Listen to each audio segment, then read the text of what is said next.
You're listening to the Wayward Atheist Podcast. Hello, everyone. If this is your first time listening, thank you for joining us. This is a podcast where borders collide, where the gloves are off, where filters are removed, where we tell you exactly what we think about the news, politics, and religion. The Wayward Atheist Podcast is dedicated to free thought, reason, and the pursuit of truth. You can follow us on Twitter at Wayward Atheist, on Spreaker, Stitcher, and iTunes. You can email us at waywardatheistpodcast@gmail.com. or leave us a comment on our Facebook page. So without further ado, let's get on with the show. This week's episode of The Wayward Atheist has been brought to you by the Crafty Freethinker. Tired of boring old jewelry and charms? Why not wear a motherfucking T-Rex around your neck? Or a pendant of the Scarlet A? Handmade, secular, and science jewelry from the Crafty Freethinker gives you a nice alternative to boring old jewelry. Find the Crafty Freethinker on Etsy and Amazon. Links are in the show notes, or simply Google the Crafty Freethinker as one word.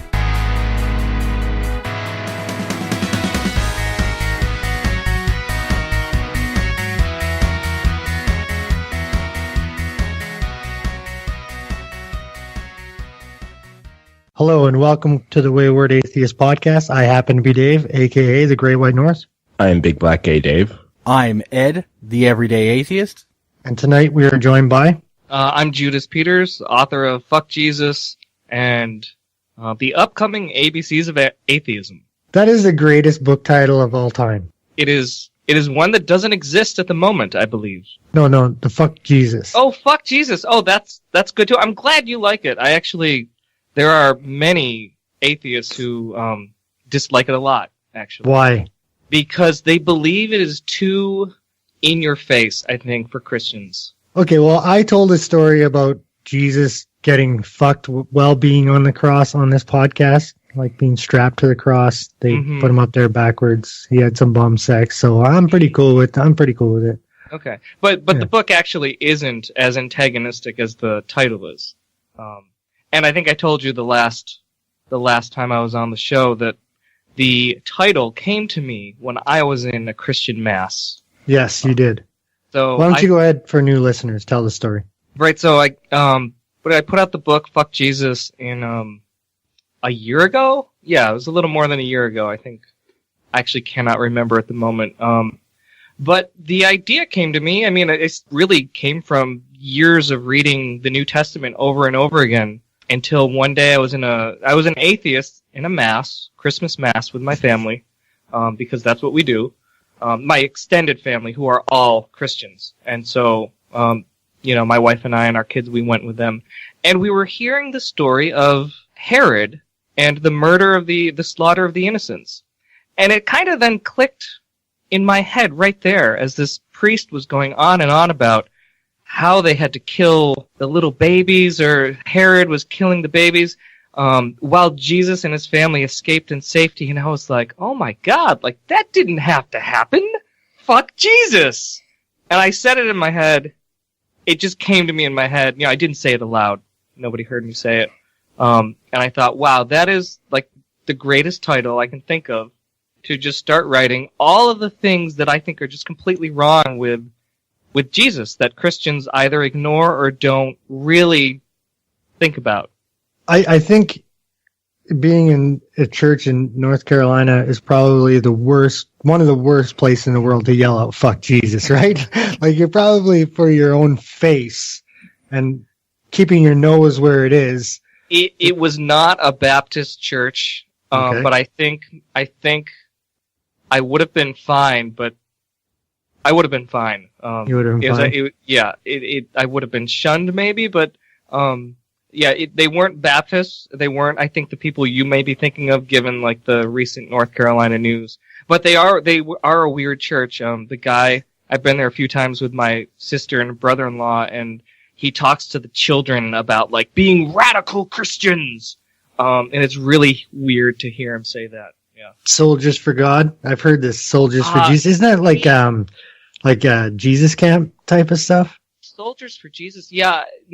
Again, a different strain of Christianity. He never said, he wouldn't have said, the guy I know, wouldn't have said soldiers for Christian. He wants to be a radical Christian, which is like, I guess, the true followers of Jesus, like the apostle, like being an apostle back.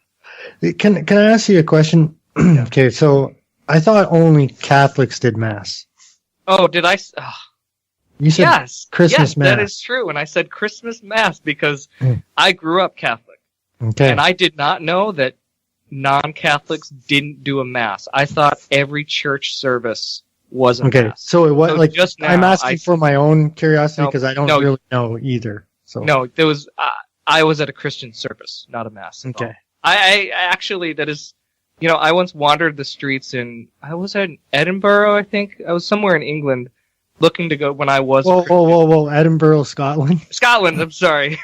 I was in Scotland, and I was looking I kept asking everybody, like, is there a Mass? Because I wanted to go to a church service. Okay. And I walked the entire town on a Sunday, and finally they said, well, you could go to a church service and not a Mass. Like, oh, what? What's the difference? Yeah, well, they're all Presbyterian there, right? Well, and I didn't know. I thought any church service was called a Mass. Wow. So. Right on. So, and your book that's already been published, if people were interested in buying it, where could they find it? They can find it on Amazon.com or any other country's Amazon. I don't know Just not Scotland anymore, because nobody's buying it there now. No, I'm sorry. You fucked up, eh? That's like one. Well, wait, you guys can edit Ireland, that out, right? Ireland. We're not going to. Ireland and Scotland. Those are the two places that you don't mix up with England. Anywhere else, it's fine. You can get away with it. I thought I did a really good job when I went there. When I was in college, because I at that time I did understand the difference between like Great Britain, England, and all of the different distinctions between which countries were part of which unions. And I'm sure it's changed since then a little bit. And I also forgot everything again. Okay. Yeah, so I do apologize to Scotland and anyone else. So why don't you tell us the ABCs of atheism? What your new book is going to entail? Yeah, so a few things collided. Number one, I realized there's not an ABCs of atheism, as far as I can tell. We just had a new kid who happens to be a boy. He's 7 months old, and I realized, I really want to do, and I want to get him an ABCs of atheism book, because that's what he wants at 1 month old. And I didn't see one, I couldn't find one. So there was one thing.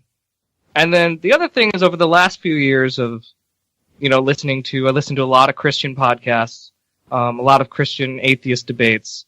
And one thing that the Christians like to say is that, like, atheism has nothing to offer, right? Mm-hmm. And I actually did an ABC book before under a different name, and it was like for a niche market, niche, and whatever it was for, like, it had, it was like the positive things of this social movement, like an ABCs of a social movement.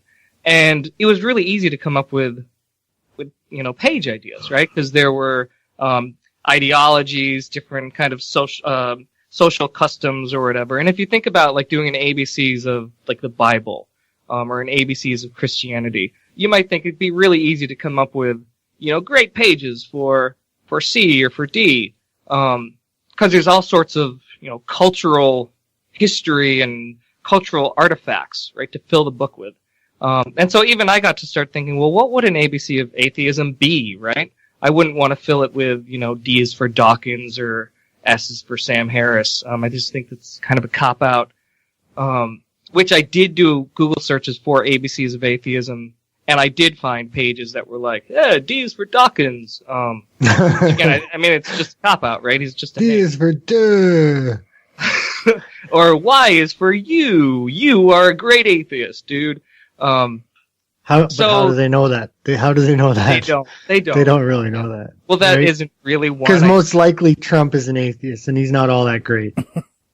That is true. And that's kind of, I guess that's one of the other issues, is that, could I do a book like that? Because there really isn't anything that unites us because we're atheists other than we just don't have a belief in God. Well, I think two things unite us. a lack of belief in God and separation of church and state. I think you'd be hard pressed, other than Donald Trump and maybe S.E. Cupp, to find a thinking intelligent atheist, or just even a thinking atheist that actually really doesn't believe in God and is just like not in it for themselves. Because let's face it, S.E. Cupp going on Fox News and basically saying, "Oh, I can't trust an atheist with nuclear bombs," and Donald Trump is completely self-serving. I think beyond those two, I think you'd be hard-pressed to find an atheist that's like, yeah, I think it'd be awesome to have religion running our country. Oh, I see what you're saying. Right. Yeah, so that does unite us. So the book is that challenge to myself, and actually something I wanted to give kind of to the atheist community if they want it, right? As a nice ABC book with a lot of positive things about atheism that I guess may unite us, may not. I guess I don't really care at this point. Did you interview a lot of atheists for the ABC book? I didn't. Should I have? Maybe. One of the things I do, because I haven't published it yet, and I've done this before in the past with my books, is that I make them very available, right? Okay. So right now, ABCs of Atheism is on a Facebook page. I post things to like atheist parents pages on Facebook, on atheist posts on Facebook.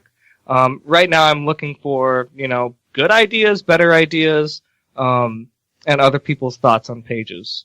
It's available. And actually, if you go to it's ABCs of atheism.blogspot.com, you can see kind of the initial rough cuts of where the book is right now.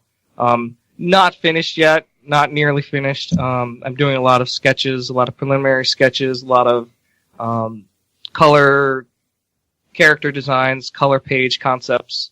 And then there is text right now, but I share it kind of at a risk to show how dumb it is right now, but it is really the first.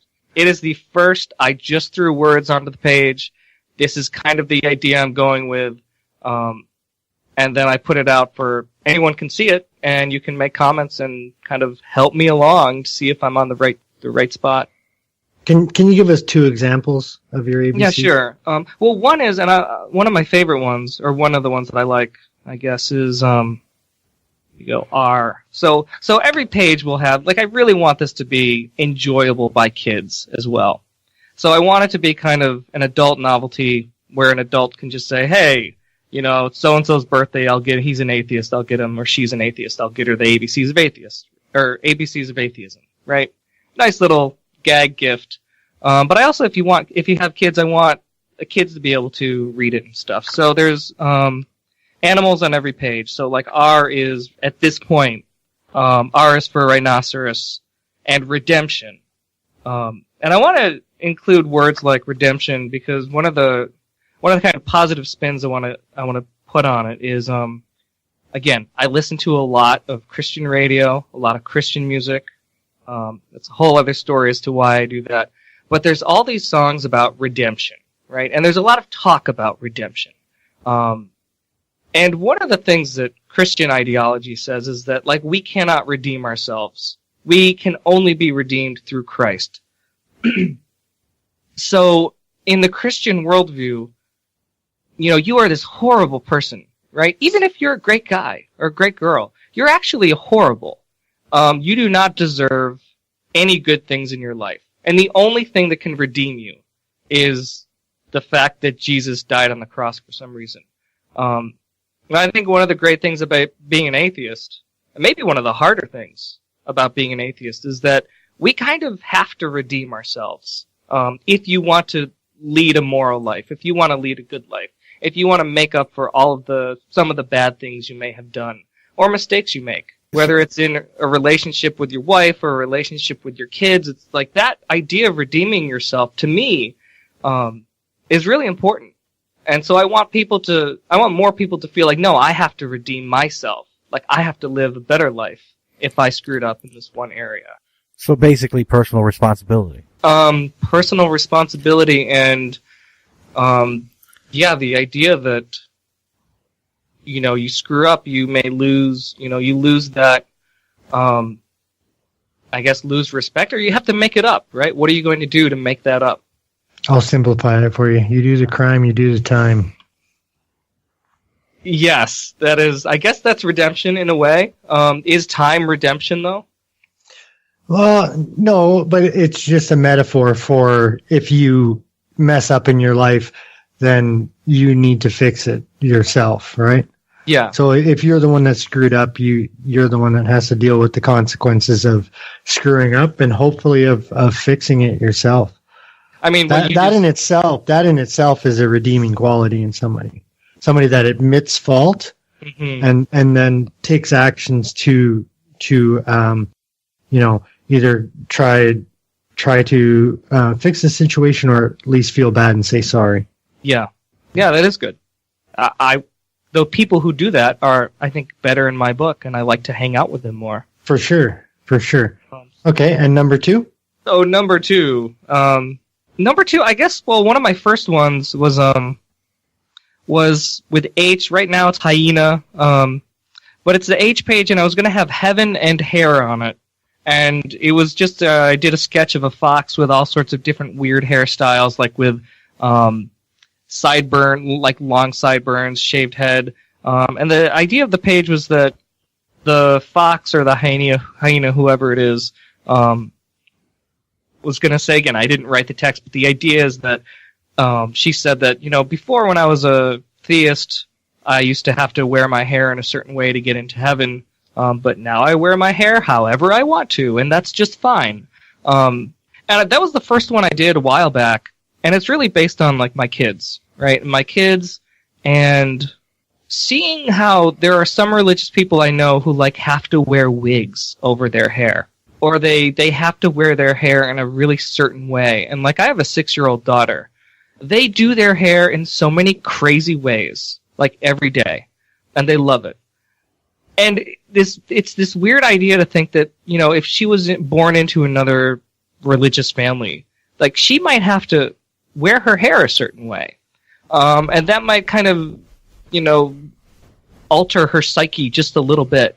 And the amount of joy she gets from, like, putting just weird crap into her hair. Or just, she'll take scissors and, like, cut it herself. And just, sometimes she, like, cut her bangs just so weird the other day. It looked really weird, but now it's grown on me. But just to think that she couldn't do that just because she followed a different sacred text is just really weird to me. So there's another. Yeah, right on. Well, one of the things that I was thinking about as you were going through some of the examples is how do you integrate big concepts like of atheism into something simplistic for children. And I think that the way you're doing it right now, where you're talking about, like, animals, something simplistic, that they can take a concept that is much more elaborate, but break it down into something that's fun and easy to understand, so that even the smallest child can pick it up. And I think that's a great way to move forward. And I think that's a credit to you and your thinking process. Oh, good. Yeah, it starts out with huge words, huge concepts, like 3 paragraphs. And then my goal is to break it down to actually just what you said, which is just simplify, make it applicable to the kid's life. And again, I think my goal in the end is really to try to keep it about atheism too, somehow. We did a test reading with one of my kids the other day, and, like, the word atheist was in there so much, it actually felt really bad. So I've got to figure out a great way. I mean, it's going to be a while before the text is there. Have you thought about incorporating any kind of biology into it in a simplistic way? Like, I know you've linked animals in there. Oh yeah, what do you mean?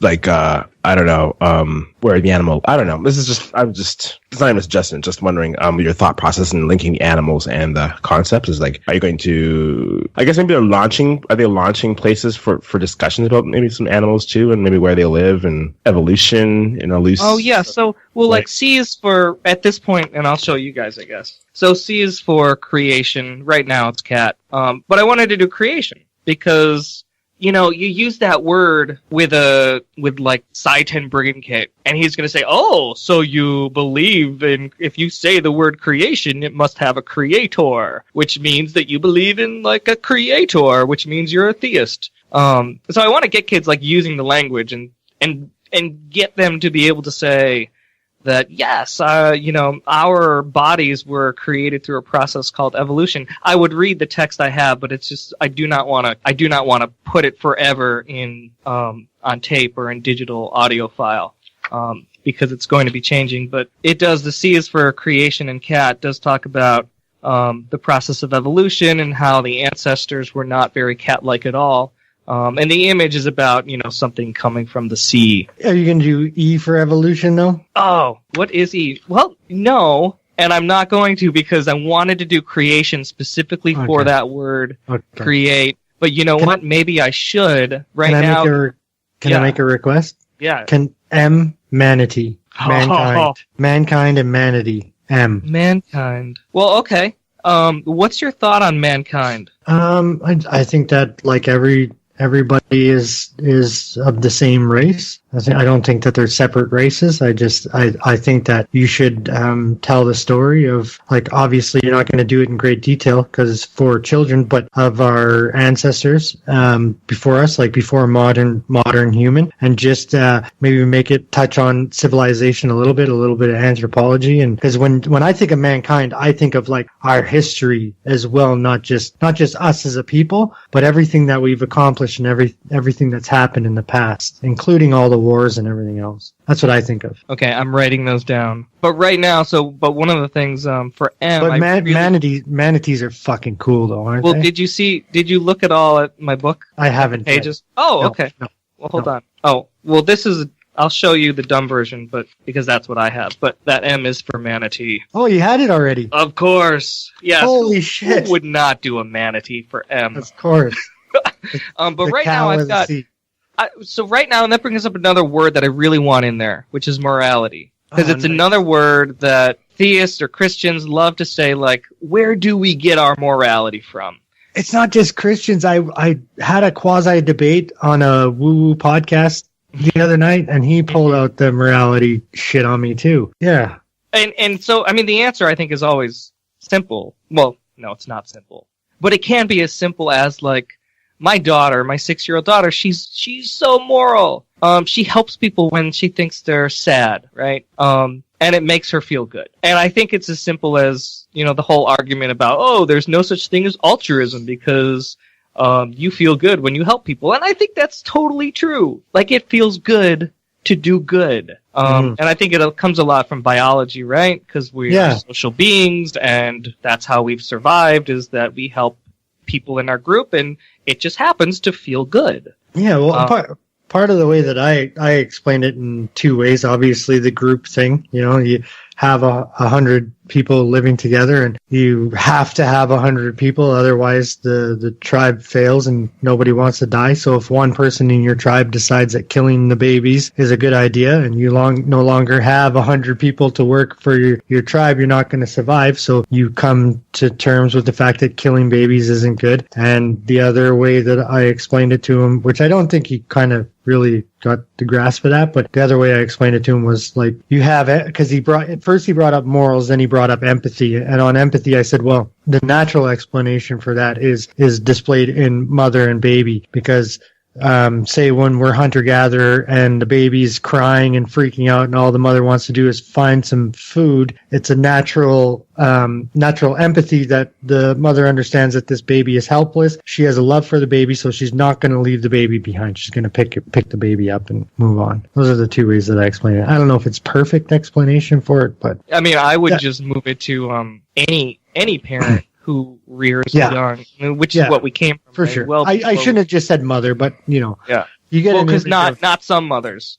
Yeah. Because there are some actually. Oh, I watched a great video of this ant mother. Ant mother worked herself to death bringing food to her kids, and when she died, literally, all of the little baby ants ate her body, left the nest. And then they found the next nest over. There was a mom ant who happened to have like a litter of ants. Well, they went, oh, I'm sorry, this was beetles. I'm sorry, beetles, not ants. That would be ridiculous.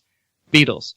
So the baby beetles ate the mom beetle after she literally died of exhaustion, feeding them. And when they were done eating their mother, they went to the next mom over, and they were her kids then. And she didn't die, but she ended up. She worked, they worked so hard to feed those kids. And, we call it empathy because, we don't eat our children. We don't kill our children, even though, did one of you just have a kid? I heard one of your podcasts that one of you just had a baby. Is that true? No.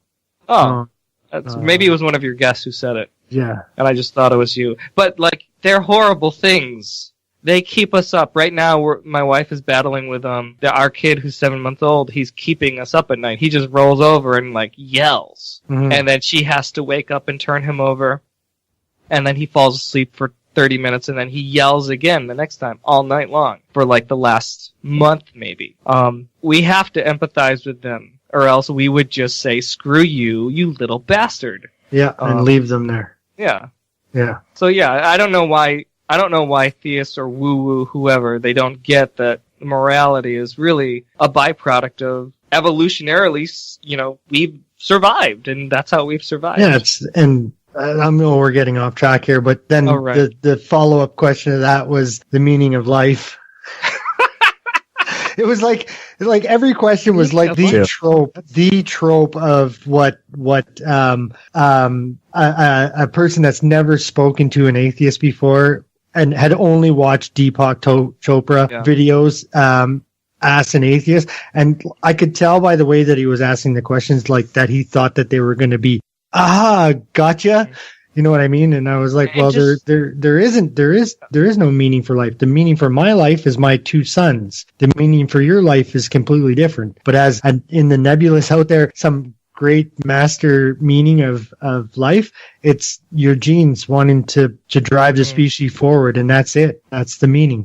Sorry, not sorry. The thing is, I think those questions do get some people, even atheists though, even atheists too, and I think it gets people who haven't thought about it as well.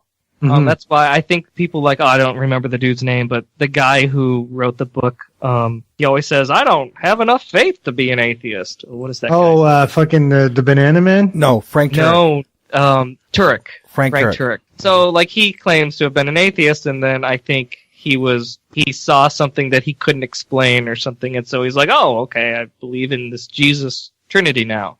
So I just think there are people who get those questions and they don't have the answers, and again, that's the other reason why I wanted to put this book out, to simplify it and to hopefully reach kids when they're younger to say, oh yeah, I have an answer for that. I think that's an awesome idea. I think it's something that the community could really utilize, and is a necessity to try to get young people to ask big tough questions, but also know that not having an answer sometimes is just as good. So, but at least you can put forth the argument and go with something that is simplistic. You don't have to say, well, this is a logical fallacy. No, this is what we're going to do. You're going to move something simple. You know what I mean? So that they have the basis, so that when they do ask questions, it creates a discussion instead of a controversy. And when you're done the book for children, can you write Atheists for Dummies to people like that guy asking me stupid? I don't know. That's a great idea. I have no idea. Because there should be one. You'd have to call it Atheism for the very smart Christian in order to get them to read it, maybe. Yeah. Instead of Atheism for woo is right. I don't know. But it doesn't matter because they won't read the book. They'll think they know the answer. I mean, that happens with a lot of us, right? Is that we already think we know the answer, and we think we have these really clever questions. I'm sure I have some questions I think are very clever that aren't. I don't know. So did you really enjoy that conversation, though? Because those are some of my favorite conversations. I did, and I'm more tried to talk to the people that were going to be listening, because his concept of a deity or a higher power was that he was saying that creativity is God, and that's so anytime, I know it sounds nice at first, but then anytime anybody has a talent, then it was God that gave them the talent, and that it was their higher power working through them that made them be able to write a book or create a song or play guitar or an athlete or whatever. And my main message that I kept reiterating throughout the show was that, you guys did that, you own it. That your talent, your hard work, your practice belongs to nobody but you. You don't have to give that to anybody else. You're the one that did it. Yeah, that's really hard. I know for people like when I was a Christian, I would have said, "Oh, that's vain. That's vanity, right? That's you shouldn't be vain." But now, like, I think you're right. I'm very down with being vain, right? Because we are awesome. It's not necessarily vain. It's proud. Pride. Yeah. Yes, it's being proud, and pride is also a sin. Well, or it was, but I'm totally with that because we should be really proud of ourselves because we are amazing. We are like when you're, my kid, when she's that moral kid and she does that, she reaches out to her sad classmates. Like, I'm totally proud of her. She should feel awesome. We all do so many amazing things, and I feel bad for people who say, well, my God helped me do that. Yeah. No, yeah. You did it on your own. It's funny that you said that people are awesome because that's the other thing I kept telling them too is like people are awesome. They took the time to learn this. And he was what did he say? At one point he's like, well, you can't just explain natural talent. And I said, yeah, I can actually explain natural talent. Some people are born with maybe they find it easier to learn something than you. But nobody came out of the womb LeBron James. Everybody has to work. Maybe they can actually try something and they find their talent, but they still have to work like a motherfucker to get to the point where they're like Picasso or Mozart. You know what I mean? Like nobody came out painting like Picasso, and he's like, "Oh, I've seen people." I'm like, no, you haven't seen anybody paint like Picasso for their first time painting. It doesn't work that way. And their practice, LeBron James did not pray for all of his practices, right? No, he worked hard every day. He worked hard every day. Genetics and working hard every day. He became a super athlete. So I found I don't know. Well, if prayer worked and we had these God-given talents, quote unquote, then a 350-pound man sitting on a couch should be able to jump off the couch and play an hour of or 90 minutes of soccer, and be able to be the best striker on the team. It doesn't work that way. These people put hundreds of hours into not only their talent, but keeping themselves in shape to be able to utilize that physical talent. I mean, this is something that doesn't come, 1 second you can't play basketball, the next second you can. It just doesn't work that way. It doesn't, yeah. That show is going to be released on November 30th. So I'll send you the link when it comes out. What show was that? Magic of Creativity and Inspiration, something like that. It's called. Oh, right, because there was the woo, the one. The woo woo woo, the woo woo woo. I used to love that. Did you? Yeah. Like all spirituality. Yeah. Like if you yelled at water, it would get angry and. Can I ask you to explain spirituality for me? What is it? You want me to explain it now? No, I want you to explain it to me the way that you thought about it in the past. Spirituality was the connection to the supernatural. But how were you connected? What was the connection? Through probably the soul. I think at that point in my life, I don't think I thought about it. The soul was that thing that you can't explain that is a part of you. It is the you that makes you, right? That separates us from the beasts, the other beasts. But that was where I stopped, right? Right there. That was it. I'm not thinking any past that. And it's not that I didn't want to stop, but I think you get to that point, and that's what you're saying, is that, when I get to the point where I can't really explain it, I should say to myself, that's weird, right? Maybe I shouldn't put so much faith in this. But it feels good. It feels good to think of a higher power. But I think that you're taught from an early age not to go past that barrier. To question that is to question the very foundations of what you believe. And that is something that you're taught from a young age not to do. You're almost... Yeah, and to put it a different way, I think you're taught from a young age to... and I'm not great with logic, but what is that? Is that when you presume? No, what are those things you start with in logic? Prima nocte? No, you assume something, or you're you have the assumptions, I guess. Yes. Right? So that's one of the assumptions you start with, is that, you have a soul. Yeah. So why would you ever question that? Yeah, I guess. Yeah, so how we ended the show, and I just kind of want to iterate this for other people. He was like, we'll just have to agree to disagree. And I was a guest on the show. It wasn't supposed to be a debate, so I was being a nice guy, and I was like, yeah, sure, we'll disagree to disagree. But listen, theists, woo-woo people, okay? You don't get to fucking say that. I'm speaking about things that have evidence and that are backed by evidence. I'm not making any fucking wild claims. You can't claim that creativity is God, and then I claim evolution, hard work and some natural born talent, and think that they're on the same fucking playing field and say we'll have to agree to disagree. It doesn't work like that. We're not on even field here. Okay? Just remember that in the future, even though there's never going to be a theist that listens to this show.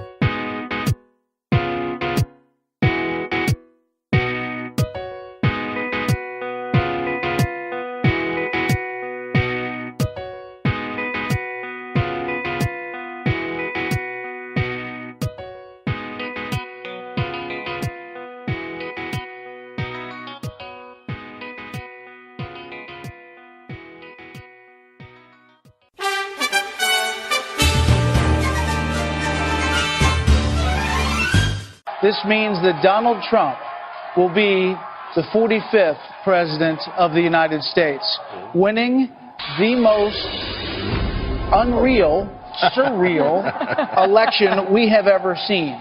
Okay, and welcome back from the break. In the upcoming segment, we're going to all give our thoughts on the U.S. election and everything that surrounds it. The protests, Donald Trump, Hillary Clinton, the whole fucking kit and caboodle. Fucking sweet, yep. What? I'm not shocked at all, Tim. Tim, I haven't even been into makeup yet, Tim. I'm not shocked at all. I've been saying this for fucking months. Nearly a year. The moment you think he can't do it is the moment he takes the White House. Of course Trump fucking won. What is everyone so fucking shocked about? Jesus, the media, the political elite, the pollsters, the markets, you, a drawer on the floor. How can everyone be so fucking stupid? Hillary Clinton.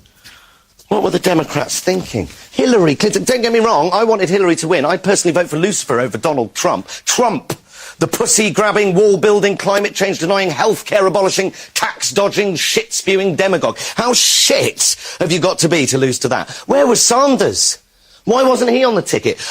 I have no doubt in my mind that Sanders would have beaten Trump hands down. But instead, they chose Clinton, a candidate who's been cozying up to the banks and dry-humping corporations for years, who is on record telling her corporate friends that you should have a public and a private persona. In other words, don't tell the truth to the plebs, or you won't be able to rip them off. She'll do. That was the feeling. What did they think was going to happen? People keep saying to me, how did this happen? They're dumbfounded. But it's so simple. The left did this. This is my fault. People like me. When are we going to learn? The left have given up putting any argument across at all, to the point where Clinton is considered left, liberal. On many issues, Theresa May is less right-wing than Clinton. That's just a fucking fact. And yet my friends are on Facebook saying, I'm with her. I'm fucking not. Oh, but she's better than Trump. Sorry, that's not good enough. Clearly it's not good enough. And if I see, fuck me, one more tweet containing a hashtag Trump wins next to a hashtag everyday sexism, I'm going to drop a fucking bollock. Not everyone that voted for Trump is a sexist or a racist. Some of them are, but most aren't. Most people didn't vote for her, not because she's a woman. They didn't vote for her because she offered no palpable change whatsoever. Same old shit. Trump represents a change, a terrifying change, but a change nonetheless. Hillary represented, well, she represented very little, actually, because she protects corporate interests, because she doesn't call the police when questions from the debate are leaked to her in advance. I noticed we barely reported that. Not everyone that voted for Trump is a sexist or a racist. How many times does the vote not have to go our way before we realise that our argument isn't won by hurling labels and insults? Tory majority, government, Brexit, Trump. What next? When will we learn that the key is discussion? If you are unwilling to discuss, then you are creating the conditions in which Donald Trump and people like him can thrive. But instead of persuading people to vote, she just courted celebrity endorsements and then lost. What's going on? It's almost as if the political acumen of Beyonce and Jay-Z count for nothing. And then she loses it and loses the election, and she locks herself in her hotel because she's too upset, or because it had never occurred to them to even write a concession speech. Either way, grow up. I have no sympathy for her whatsoever. Be a better candidate. But thing is, I can't say that. I can't say this to any of my friends, Tim. People like me. I'd get fucking lynched if I said this, because people like me won't listen. I did this. This is my fault. Fucking Donald Trump. The left is responsible for this result. Because the left have now decided that any other opinion, any other way of looking at the world is unacceptable. We don't debate anymore because the left won the cultural war. So if you're on the right, you're a freak. You're evil, you're racist, you're stupid, you are a basket of deplorables. How do you think people are going to vote if you talk to them like that? When has anyone ever been persuaded by being insulted or labelled? So now, if you're on the right or even against the prevailing view, you are attacked for raising your opinion. That's why people wait until they're in the voting booth. No one's watching anymore. There's no blame or shame or anything, and you can finally say what you really think, and that is a powerful thing. The Tories in charge, Brexit, and now Trump. And all the polls were wrong. All of them. Because when asked, people can't admit what they think. They can't admit what they think. They're not allowed to. The left don't allow them to. We have made people unable to articulate their position for fear of being shut down. They're embarrassed to say it. Every time someone on the left has said, you mustn't say that, they are contributing to this culture. It's time to stop moaning. It's time to stop crying over spilt fucking Brexit. It's time to stop ignoring your opponents, or worse, trying to silence them. It's time to stop banning people from speaking in universities. It's time to stop thinking that reposting an article on your Facebook feed is political engagement, that banning a gymnast from doing what he's good at because he insulted someone's religion somehow achieved something. And sorry, when did the Gymnast Association start thinking it was appropriate to start enforcing blasphemy laws? It's time to realise that reading The Guardian doesn't make you a liberal, that retweeting Greenpeace doesn't lower your carbon footprint. And if my mansplaining is triggering you, you can either fuck off to your safe space, or you can engage and debate me and tell me what I'm getting wrong. Because Trump just won the White House. Being offended doesn't work anymore. Throwing insults doesn't work anymore. The only thing that works is fucking bothering, doing something. And all you have to do is engage in the debate. Talk to people who think differently to you and persuade them of your argument. It's so easy, and the left have lost the art. Stop thinking that everyone who disagrees with you is evil or racist or sexist or stupid, and talk to them. Persuade them otherwise, because if you don't, I'll tell you what you get. You get President Trump. Here's what I would honestly say. I don't believe we are a fundamentally different country today than we were 2 weeks ago. The same country, with all its grace and flaws and volatility and insecurity and strength and resilience, exists today as existed 2 weeks ago. The same country that elected Donald Trump, elected Barack Obama. I feel badly for the people for whom this election will mean more uncertainty and insecurity. But I also feel like this fight has never been easy. And the ultimate irony of this election is the cynical strategy of the Republicans, which is our position is government doesn't work. We're going to make sure that it doesn't. But they're not draining the swamp. McConnell and Ryan, those guys are the swamp. And what they decided to do was, I'm going to make sure government doesn't work, and then I'm going to use its lack of working as evidence of it. Donald Trump is a reaction not just to Democrats, to Republicans. He's not a Republican. He's a repudiation of Republicans, but they will reap the benefit of his victory in all of their cynicism and all of their, I will guarantee you Republicans are going to come to Jesus now about the power of government. One of the things that I think struck me odd about this election, and maybe I just missed it, was nobody asked Donald Trump what makes America great. And that was the part that what are wants to make America great again. Yes. Nobody said to him, well, what is it that makes America great? Correct. What is it you want to do that we're not doing now? What are the metrics? Because it seems like, from listening to him, the metrics are that it's a competition. And I think what many would say is what makes us great is America is an anomaly in the world. There are a lot of people, and I think his candidacy has animated that thought, that a multi-ethnic democracy, a multicultural democracy, is impossible. And that is what America, by its founding and constitutionally, is. Like every and other it's state, becoming more and more, correct, year by year. Correct. But do you think it's healthy that we have this now, that in fact this battle, this real sense of finding out who we are? Yes, but I also and whether we have gone off track in some way. Absolutely. I think I would rather have this conversation openly and honestly than in dog whistles. Somebody was saying, there might be an anti-Semite that's working in the White House. And I was like, have you listened to the Nixon tapes? Like, forget about advising the president, the president. Like, have you read LBJ? Do you know our history? This is, and we also have to caution ourselves to the complexity of that history. I thought Donald Trump disqualified himself at numerous points. But there is now this idea that anyone who voted for him has to be defined by the worst of his rhetoric. Like, there are guys in my neighborhood that I love, that I respect, that I think have incredible qualities, who are not afraid of Mexicans and not afraid of Muslims and not afraid of blacks. They're afraid of their insurance premiums. In the liberal community, you hate this idea of creating people as a monolith. Don't look at Muslims as a monolith. They are the individuals, and it would be ignorance. But everybody who voted for Trump is a monolith, is a racist. That hypocrisy is also real in our country. And so this is the fight that we wage against ourselves and each other, because America is not natural. Natural is tribal.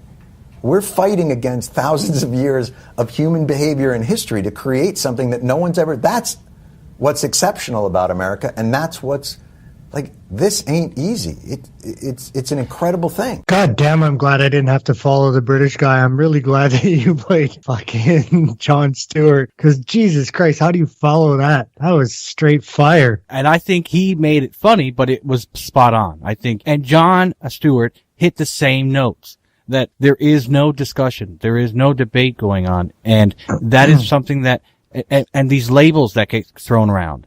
That everybody who voted for Trump is a racist, bigoted, sexist, misogynist asshole. That is something that is destroying the fabric within the debate of politics in general. It's something that we need to stop and think, no, not everybody is this way. There's reasons why, people voted the way they did. And we have to understand what is the bigger picture here. After all, the people who voted are all Americans. Let's get to, let's work together and start making the country the way that it should be, and despite who's in charge. Sure, but I don't think the blame can be put on anybody other than the people that voted for him, right? Like, the left can take some responsibility, but the only people that are truly to blame for Trump being in power are the people that actually put down Trump's name, right? No, well, I can't say that, because a lot of people didn't show up for Hillary. I mean, she was well below what Barack Obama had in 2 elections. Okay. And a lot of people didn't fucking vote. And that's the biggest problem. Okay. Even though those people didn't show up, the only way that Trump gets in is because you have an electoral college in the States, because she actually beat him in the popular vote. So the people that voted for him in the electoral college states are the people that are responsible for Trump being in power. It's just, that's the truth of it. So this argument, I mean, the reason why people say it's the left is because there are many of us who were saying when it was between Bernie Sanders and Hillary, many of us were saying Hillary was great. She, when you go look at her history, she fought hard, she fought long, for many amazing causes. And then there's always the interview question. When you go to an interview and you said, 10 years ago I did these awesome things, they'll say, well, what have you done lately? And that was Hillary's problem, was what has she done lately was a little bit harder for her to answer. And it's also because the left, the powerhouse behind her, they do a crappy job saying what they do well. The right does an amazing job broadcasting all of the amazing things they do, which aren't so amazing. And they broadcast very well what the left does wrong. And the left, which is Hillary Clinton, Obama even, the White House has a hard time saying, what do they do well? And Hillary was, you could say it was due to sexism. You could say it was due to because she just is she feels cold in general, but she's not a very likable person. It's hard to like her. And there's some baggage there. Let's be honest. Right? What kind of bag? There's a lot of the Wall Street conspiracy. Baggage. Oh, that's totally true.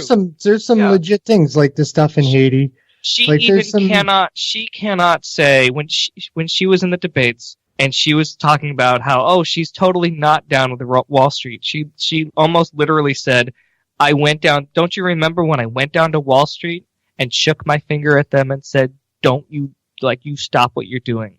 Right? She had no real answers, and many of us who vote Democratic and who are either in or almost in the Democratic Party, that's why we wanted Bernie, because he had answers, and I think people were looking for answers. And when they were saying it isn't it isn't just racists who are voting for Trump, it's actually, and I think Jon Stewart has it wrong. He did answer. Trump did say what was great about America before, and it was that people if they wanted a job, they could get it, and they could buy a home. Right? That's what was great, and that's what we all say. We pass around those memes on Facebook saying all of these old people putting us young people down who are living in our parents' basements. Well, hey, they had shitty jobs and they could buy a house and get married and raise kids. Where is that for us? So this is a sentiment in the U.S. that is strong, and I think Trump was the only candidate who talked to solving that problem. Yeah, so that explains why people didn't vote for Hillary. Yeah. But I'm talking in literal terms, the blame. No, the blame is definitely with the left, because they did not put forth a strong candidate. And the candidate herself, she did theatrics when she walked through, I don't know where she was. This is the huge deal though. She was walking through a street and she had her aides holding this weird rope keeping press away. She avoided the press at all costs. And Donald Trump at all costs every day was in the press and was telling people what he was going to do. And she avoided it at all costs. And that's her fault. They had a bad game. But I think every time they had a chance to redeem themselves, they decided to hide, not say what their plan is. She kept saying, "Oh, you can look at my plan on my website." Yeah, but guess what? We're talking to you now. Yeah, but one of the things I think that Hillary also missed was the fact that she believed her own press. I mean, the last month of the election, which is crunch time in many cases to get people out to the polls, she didn't go to those small communities in the electoral college states because the New York Times said she had a 99.2% chance of winning. This type of thing, when you start getting into that mindset, I got it won already. That's not what the polls were saying in Canada, though, Ed. No, I know, but she was reading the press in the United States, especially the New York Times and CNN, had her so high that it was a shoo-in that she was going to win. I think this was the reason why she didn't come out the night and concede the election to Donald Trump, is because she had no idea that she was going to lose. She didn't write a concession speech, and so and this whole thing was so jarring to her, she had no response. And that is something that I think that really hit her hard in the election time, because she didn't go to the electoral college states and get to these small communities like Donald Trump did. He actually hit hard that last month and hit these small communities and got thousands upon thousands of people to show up to these rallies. And that's hard political work. You know a term I didn't hear at all in this election, and I heard in both elections for Obama, was the ground game. Right, you only heard that after the fact. Yeah, it was a term that was thrown around a lot leading up. Obama's got a great ground game. It's about the ground game. We've got a fantastic ground game. Maybe Hillary should have followed the fucking Obama ground game strategy. I mean, anecdotally, this was when it was between Bernie Sanders and Hillary Clinton in the primaries. But a lot of us were worried about Hillary not being able to beat Trump, and most of the left, most of my friends who are totally pro, which I'm fine with Hillary in some ways, but the people who we were arguing with, they were so blind to the idea that she could possibly not beat him in a landslide. It was impossible to them. They're like, "Oh, of course she's going to win. No problem. Is that because they think that she's a good person and a good politician and would make a good leader, or is it because Trump was such a fucking dickbag? Yeah, it was dickbag plus the word presidential. I think really? Because I don't fucking see that with her. I see Stepford. Personally, I don't like her personally. I see Stepford wife. I see someone that like a machine. That's how I see her. She is a political machine. No, and I think that the biggest issue with Hillary Clinton is that there is so much baggage. Even people's memories may be short, but I think the alternative media drug everything back from the 90s on up, and people really saw the Hillary Clinton that they didn't like. But she was, like, again, a corporatist candidate that people wanted to see gone. That whole elitist type politician, a lot of people wanted to see gone. I mean, she didn't get a huge portion of the votes of the African Americans community like Barack Obama did in both elections that he won. She didn't get a high percentage of the Latino votes, the same as Barack Obama did in both of his elections. Those minority groups, if they had to be in bigger numbers, would have made her the president of the United States. This is something, a failing, which I don't understand. And she hasn't done it. I think it's just her arrogance that she deserves this. Because she'd be the first female president. And I think it's that was an arrogance that she thought that this pussy grabbing, stupid dickbag who can't string a sentence together, I can't lose to him because I'm the woman and I should be first.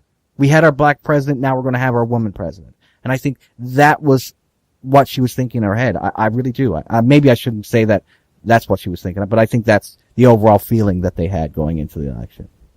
What's crazy about what you just said for me, is that Hillary Clinton may have the corporate fucking logos all over her suit, but Donald Trump is the fucking corporation putting the fucking logo on the suit. So all these people that are like, oh, he's going to be for me, the working man in my fucking house. You guys are fucking crazy. He ripped off more small businesses that have done work for him than you can even imagine. Millions and millions and millions of dollars built from people that have done work on his real estate properties. Yep. All of them, they go bankruptcy because they do $1 million job for Trump. He strings them along. He doesn't fucking pay them. They've been paying out their employees for so long. So electricians, plumbers, pavers. Hillary Clinton brought some of it up because her dad made, I guess, drapes at one point or whatever. But that's the truth, and that's out there for people to see. So for people to be like, and yeah, I agree, she is, in Wall Street's back pocket, and we all know the huge sums of money that she gets to speak for them, and we've heard bits and pieces of what is said. But I mean, like, if you think you're going to get anything different with Donald Trump, I'm sorry, you're just not in that aspect. I think that's why, well, I have no idea, but I think that's why the voter turnout was lower than it was, because I think many people would have seen it that way, that, I don't even know how to make up my mind, right? Yeah. Which person I dislike more. But that part for me is fucking easy, because right now you have Donald Trump, then you have fucking theocrat psychopath Mike Pence as vice president, then you have a complete fucking Republican House and Senate, and not only that, but Donald Trump himself has said that he's nominating pro-life justices to the Supreme Court. That is what people should have been looking at. Yeah, but never mind the president. But I think it has to do with a very low education of the voter. I think a lot of voters just didn't know what was at stake, especially the progressive voters. They thought they can stay home, and maybe they thought that Hillary was shoo-in, so they weren't excited. Well, shame on them. Then. They were both. I think voters thought both candidates were underwhelming, especially progressive. Like, what do you choose? But I think a lot of voters just didn't see the game. Like, this was an election where you had to pinch your nose and dive into the swampy waters to get the job done. Supreme Court was the most important. I mean, it sets a tone for the direction of the country for 20 years, knowing that a justice is hanging on for her life, RBG, bless her heart. That's the thing. It's the most important for you and me and all the conservative bastards. That was it. But not for I don't know. Not for the average voter, because they don't really know that, I don't think, right? The average voter doesn't. It may be what's going to dictate their life, but they don't know that. It's Civics 101. It's like, did you guys pay attention to your civic class and realize how this works? And also, I was really disappointed in the election. Bernie Sanders was the only one who talked about the environment, and green policy. It's like, even if you didn't care about your social issues, the environment just was not on anyone's mind. Everyone's concerned about their own, jobs for me right now. Screw my children, screw my children's children, me now. And we have a guy who was going to probably screw around with the EPA, start fracking, doing all these, making all these policies that are going to set the United States back on climate change for a long time. They're going to do a lot of damage. And it's just a progressive voter needs to pinch their nose, just like, okay, I can trust Hillary to at least protect things, at least the status quo, maybe invest more in green jobs, and at least keep the country moving progressively towards green policy. But no. I think one of the reasons why many progressives either stayed home or voted for Trump, and many did, let's not make any mistakes about it, they did, is because they felt they got fucked over by the DNC. That's something that hasn't been talked about yet. The fact that the DNC were basically rigged the election against Bernie Sanders did play a part, and I think, in the progressive vote. I really do think that's an important issue that needs to be brought up here. And I think even the one way that Hillary could have bypassed that whole scenario is made him, at least asked him to be her vice president. Then that would have collated those two factions, and at least you would have had a better chance of getting a majority government. Or they would have accused Bernie of being a traitor, and I'm not going to vote either one of you, because I don't think that Bernie would have worked with her anyways. Well, I mean, he did pledge his support after she got nominated. Yeah, but that's different than that's just because she was running against Donald Trump. Yeah, well. So here's my opinion on the DNC. So I think the DNC, I do get the impression that Democrats resented the manipulation, but the reason I think I don't hold them too accountable for that is because it's a party thing. Bernie Sanders is an independent senator. Hillary Clinton is a Democrat. They're gonna be biased towards their candidate. I'm not saying that's right or wrong, but yeah, but you can't actively send out emails saying attack him on his religion or irreligion, and they can. It doesn't matter. That's not why Bernie lost the primaries. Like I think when you look at the country, you look at the poorest areas of the country voted for Clinton in the primaries and Bernie's message was really, really directed at poor people and bringing, things in line. There was a message that was missing. I'm talking about the African Americans in the South.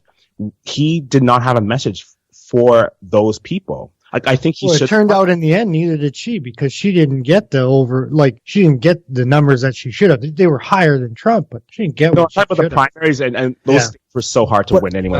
But anyway. I mean, I think that just shows how the DNC, what the DNC didn't realize was that, and I think this goes to what Jon Stewart was saying, people didn't vote for Trump because they were racist. It was because of jobs, but also because they're sick of the corruption. And while Trump represents, like, business corruption, right, because of all the things you just said, like, dicking over people, people didn't want to... I believe if Barack Obama was running, like, people always said, well, people are getting down on Hillary for things that they voted for Obama for, that Obama does. And it's like, yeah, I bet if Obama was running, people would be pissed at him, too, about, like, the drone strikes, keeping up with the wars all over the world, and just being part of the establishment. I think they wanted that Trump represents people who the non-establishment, and the DNC ran an established candidate, the independent who everyone knew was an independent and was like breaking into the Democratic Party. He did really well with very little name recognition. Mm-hmm. Like, I thought that was a sign that they should have said, oh, they like non-establishment. I just want to say one thing about the racism stuff, because I see a lot of people posting that all Trump supporters are racist, or it's not just Trump supporters, but all people that voted for Trump are racist. I'm not American, obviously, but I know a lot of Americans. I speak to a lot of Americans. I don't think America's any more racist now than they were when they voted Barack Obama in twice. You're always going to have racist voters. They're in every country. You're not going to get away from them. If you actually look at the numbers between the white vote from Romney in 2012 and the white vote for Donald Trump in 2016, they're virtually identical. I think Trump may have got like 1 point more. No, Romney got 1 point more. Romney got 1 point more. So, I mean, like, it wasn't like this mass amount of white people ran out of the house and said, fuck my black neighbors and screw the Asians and down with the gays. I'm going to vote for Donald Trump. And that's basically how I've seen people speaking to people that voted for Donald Trump and to white people worse than they speak to ISIS. They give ISIS more empathy than they're giving to people that poor working class white people in the U.S. that voted for Donald Trump. Like literally, legit, online I see this. I'm not saying that's the standard of what people think of the people that voted for Donald Trump or white people in general, but I've seen it. So. Yeah. And I don't think people that voted for Donald Trump were necessarily racist. One of the things that Jon Stewart really brought up that really I thought hit home was the fact that people were worried about Obamacare. They're worried about their healthcare premiums. They thought, I know that there have been doctors that have gone bankrupt because of Obamacare. This is something that's very important that needs to be addressed. Now, Obamacare, some of it was good. A lot of it was crap, but it was the best solution at the time. That they're trying to do something that helps out every American. I understand that. Let's ask the American about his Obamacare. Yeah. I don't know if I have Obamacare. I spent most of my life uninsured. And There was the moment when Obamacare came out, I was still uninsured, and I was going to have to make a decision. Do I purchase it, which I couldn't do? I had $0 to go towards healthcare. Or do I pay the fine? But I got hired I got a full-time job right before I had to make that decision. And for those of us who work full-time jobs, and we have companies that we work for who negotiate for insurance, health insurance, I know what I pay. Actually, I don't even know what I pay because I get to forget about that because it just comes out of my paycheck. But I don't know I know the plan I chose, but I don't think it's Obamacare. I don't know. Okay. I don't even know if everyone has to have it. But I did go onto the registers. I went to go look to see, well, if I was just myself and I was just paying for myself, I went onto the website, the Affordable Care Act website. I looked at all of my options, and it was pretty much for me here in North Carolina, I would be paying the same amount, slightly cheaper than when it was before Obamacare, and I actually looked into getting health insurance. So how much was that a month? I think when I looked into Blue Cross Blue Shield for myself, it was like $400 to $500 a month. That's insane. And Obamacare was like $300, I think, a month for me. That's nuts. Yeah. Like, universal healthcare or single payer system is probably the best. I mean, people don't go bankrupt. I mean, people say, oh, you pay more in taxes, blah, blah, blah. But yeah, we do. Not really, but we do. Not much more. Not much more. But like, I don't have to worry about going bankrupt because I have to have a surgery or I have to get some medical, treatment done. That's crazy to me. I'm gonna bring this back into the discussion into Trump. Trump went on record as saying that he respects Canada and Scotland's healthcare system. He, in his pre-election day rhetoric leading up to it, had said that he was going to abolish Obamacare. He gets into the conversation with Obama. We've all seen the fucking face that he was like in the chair because he realized exactly what the fuck. I think, you know what I think he got the old boy conversation that sit down boy, this is how fucking things are done. The same as all, because you remember, Obama leading up was like, change, rah, rah, fuck the system, change, rah. And then like very quickly after he was there, that shit was fucking gone. No more of that change. I really do believe that, you know, that I'm not saying it's like some fucking secret society, but I just think that people sit you down and they're like, okay, boy, this is fucking how Washington works. You can't just, the things that you think that you're going to come in here and change the system.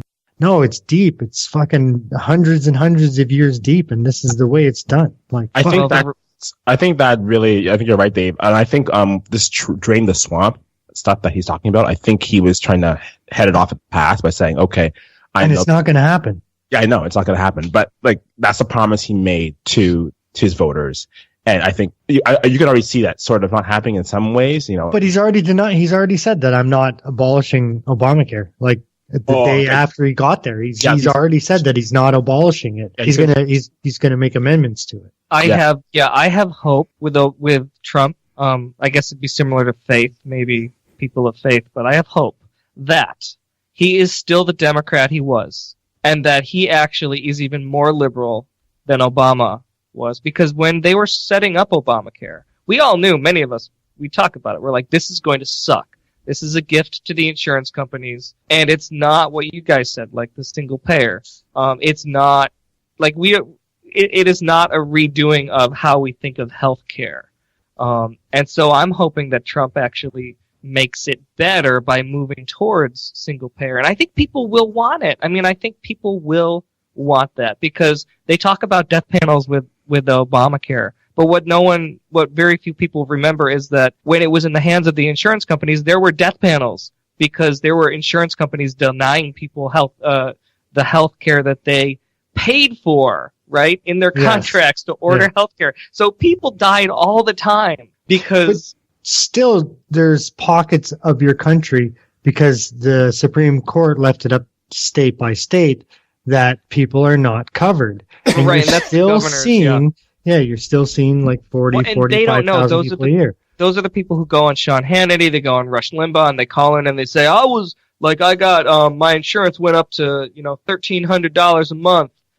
They also don't talk about how many people are in their family, if they're the sole, if they're the sole breadwinner and they make like 6 figures a year, how many kids do they have? But they also don't say that the people who run their state opted out of that federal assistance money, which they could have reduced it like by half or something. I don't know. 10% of our GDP, so 10% of your taxes really is what goes to healthcare in Canada. 22% of your GDP goes to healthcare, and not everybody's covered. Okay. So 22% of our 22% of the U.S. GDP goes to healthcare. And right, and 10% of our GDP goes to healthcare in Canada, yet everybody's covered. And we have a higher ranking in healthcare than the US does. At some point this conversation. Yes. We live longer, there's less infant. Anyways, this is supposed to be about the elections. Oh, yeah. I could go on and on and on about the benefits of universal healthcare. So my hope is that Trump still is that Democrat he was 20 years ago, and that I don't know. I'm hoping. I mean, all we can do is hope that he doesn't put some shithead in the Supreme Court.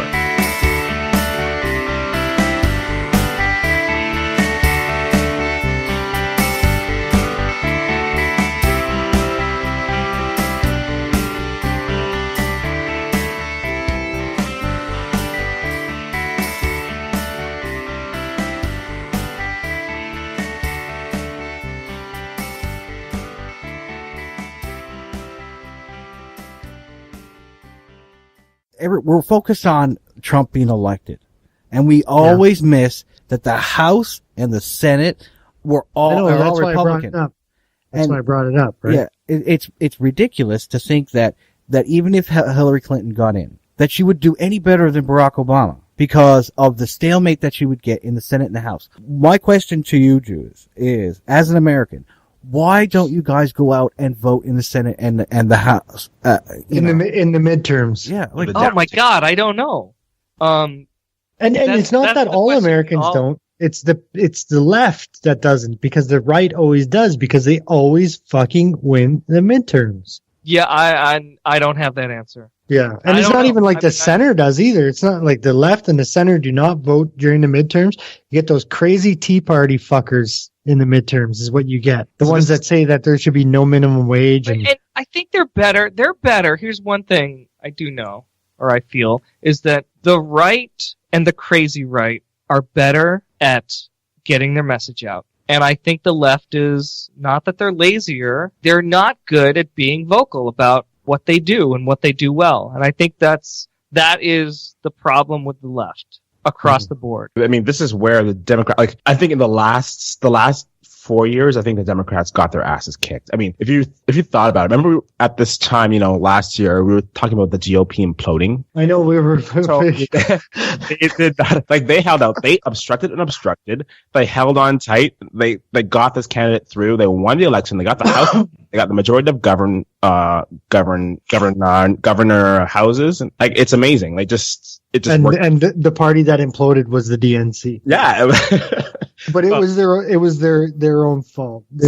Yeah. It was, I think, I don't know. It's so complicated. But what I would say is, like, I think the DNC really needs to regroup. They gotta get a good leader, and they have to really get, like, this is not 2 years can change something. If people realize how important it is to vote no down ticket, if they remember how they felt after Trump got nominated, just remember that when the election comes in 2 years. If you can recall that feeling, that should kick your ass and get you to vote. But sorry to interrupt you, David, but here's the thing. So if he does pick up the economy and people are feeling good about jobs and stuff, and he does kind of throw the center and maybe the left a couple bones, like he doesn't abolish Obamacare. He said that he's not going after gay marriage. He did say that, like Roe v. Wade, they're going to do some stuff with that. So obviously they're against abortion, but they're for gay rights. He did say that, no more Muslims would attack LGBT. So he's throwing some bones in the direction of the left. And if everybody's got a job and the economy does pick up the way that he says it's going to, I'm not an economist. I don't really think trickle down works, but in the short term it does. So just say in 2 years, the economy is rocking and rolling in the US. The Royal Bank of Canada has already put out an article with data and facts that state that the economy in Canada will pick up because of the Trump presidency, because of the oil situation, and that foreign investors, when they're looking to invest in North America, they're more likely to invest in Canada right now because we seem more stable than a country that elects a reality TV star. People, I just don't think they're going to have the same outrage about it. It's the if. We can't. If, yeah, I'm not saying that's legit, but the financial experts say that's the way that it's going to roll. For in the short term, there's going to be a big spike in the economy in the short term. I'm not saying long term; they're saying short term. I'd like to say one more thing. Going back to the Supreme Court justice that's going to be appointed. Even if Donald Trump had won, which he did, obviously, and the Democrats took the Senate and the House, you can thwart. That's one of the reasons why President Obama didn't get his nominee selection to go through is because the House and the Senate stopped it. And just the Senate, but anyway. Yeah. Senate, but at least you have a mechanism to help prevent a crazy person getting into the Supreme Court. You had an option to say, no, not that candidate. Go back and select again. I mean, that is the power of having the Senate under Democratic, leadership. But now, where people are not voting for these, you have a majority Senate Republican, majority House Republican. And this is where laws are created, this in the Senate. This is more powerful than the president himself. And I think people go for the big football star, the quarterback, and forget the rest of the team that's playing. And that's exactly what they're doing here in this part of the election. I think it's more important, in my eyes, to get the Senate. And they just fucking give up on it. I just don't get it. I don't know if they give up on it. I just don't think they have the same, like they've never been as good at dirty politics as the right. Like even in Canada, just like, I don't know if they're not as good. I don't want to say they're nicer people because whatever, but it's just, I don't know. It just doesn't, it just seems like, the right is better at being political, like, or advertising politics or, like. You meant that the voters weren't good at voting right, during that time. For the people in the House and Senate, right? That's that's what I'm saying. Like it's not that the voters suck at getting out there during the midterms, and it's just like I don't know. For me, the major shame that I know Donald Trump's a major shame, whatever, but for me, like the biggest thing was like 7% of eligible voters didn't vote in an election that had fucking Donald Trump in it. It's like, I understand it's the shiniest of two turds, but god damn it, that turd that's not shiny is really not a shiny turd. Those 47% could have voted for Jill Stein. They could have, or they could have voted for Hillary Clinton, and you wouldn't have the fucking giant orange man with the tiny hands. But would you be worse off with Jill Stein? Would you be worse off with Jill Stein or Donald fucking Trump? So the only time we care about voting, or this is my impression of the United States, the only time they really care about voting is during election time. I want to know who could vote, who could have voted but didn't, who wanted to vote but could not. And, I want to know these metrics. Like, was someone literally, that their work not give them time to vote? Whereas, was there gerrymandering that caused them not to be, were they turned away? Were they lacking ID? Like, we really need to, democracy in America is really, we're not going to talk about this now. Now the election's over, we're not going to talk about how voting works. You have a whole bunch of GOP states now that are going to enact a whole bunch of restrictive voting laws. It's going to happen.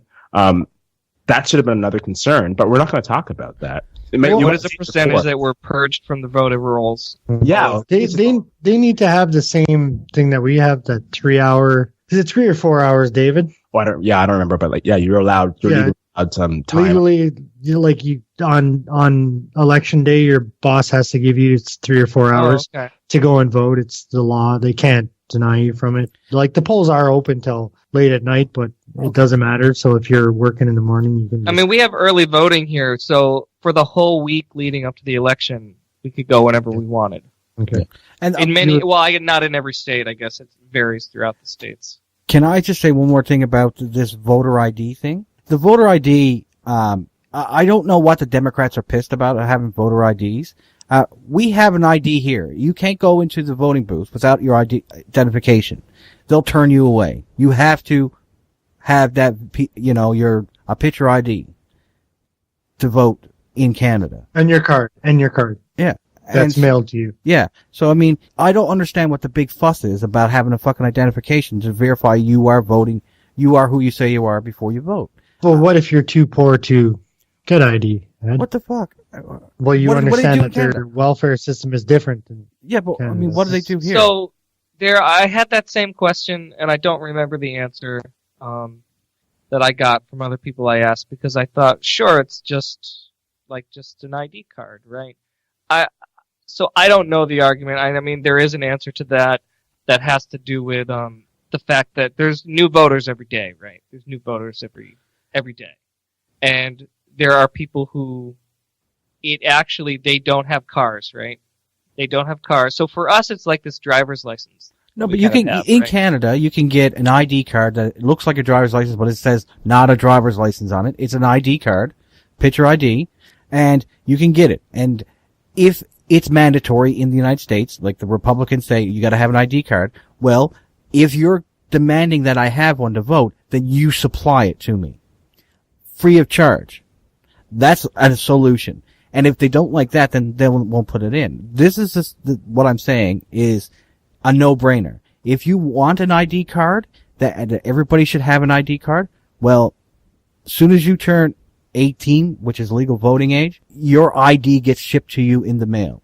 Ta-da, done. Problem solved. I don't understand the big issue here. I know people don't have vehicles, and they don't have a driver's license. But part of the thing is, and I have no idea whether or not they're blocking people from voting. I'm not down there. I'm not in the poor area or in the predominantly black area. But if they are trying to block people from voting, then they wouldn't want to just go, here's your ID. They would want to make it as hard as possible. And the other thing that they do is they say you have to have IDs, right, Ed? Mm-hmm. But in certain areas, they close a whole bunch of DMVs to make it harder for people to get their driver's license in the first place. Then they make the voters, the polls, the offices, they make them where people are going to have cars and other people aren't. So they're going to make it harder for you to get to.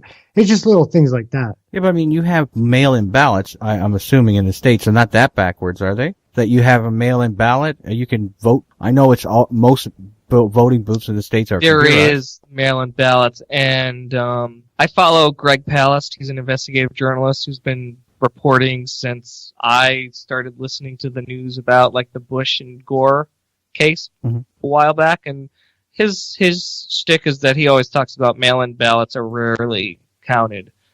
because I don't remember the deal. The thing about the voter fraud or the voter issues, the voter purging, I think that the issue, from what I understand, the issue of like the voter ID kind of thing isn't really something that's affecting voting now. The big issue that I don't hear anyone talking about, that I do hear, and I'll plug his name again, Greg Palast.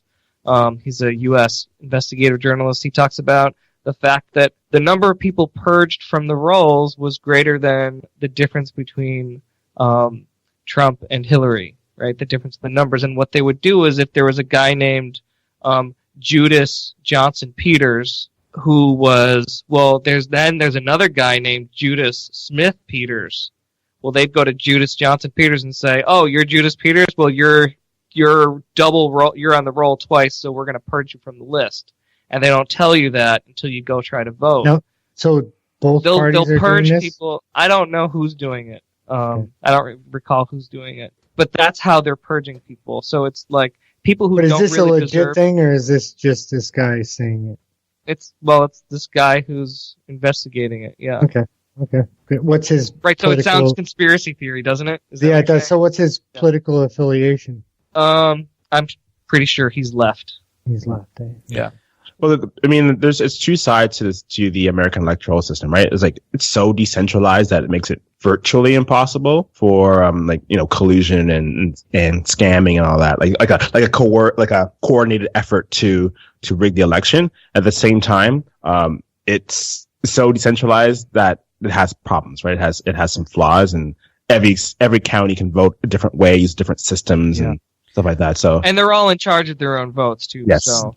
One of the things I wanted to say too is the Electoral College. People are bitching that, okay, Trump didn't win the Electoral College, won the Electoral College, but he didn't win the popular vote, so he's not legitimate our president.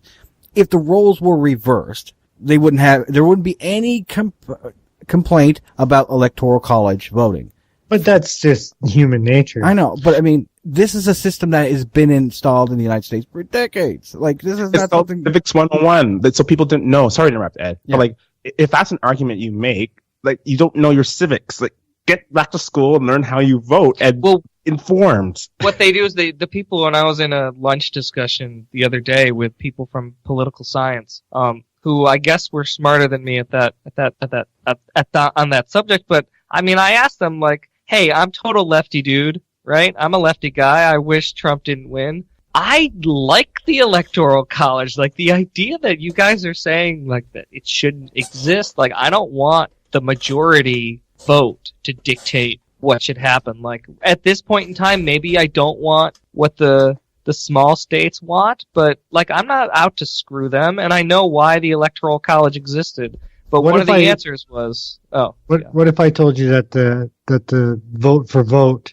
a vote in Wyoming meant more than a vote in California? No, that's exactly what he said to me. Exactly. Yeah. Yeah. But the point is, but that's what the founding fathers wanted to happen, at least for representation in the government. And that's what he eventually said, was that, we're talking about a vote for the president is a representation in government, right? Using so many senators and people in Congress representing state, how it's based on or it's not really one for one, right? The states with fewer population should have a higher number of people representing them per capita, right, in Congress. And he said a vote for the president, like, that doesn't have anything to do with, the small states don't get a more say per person just because they're a small state in population, but I don't know.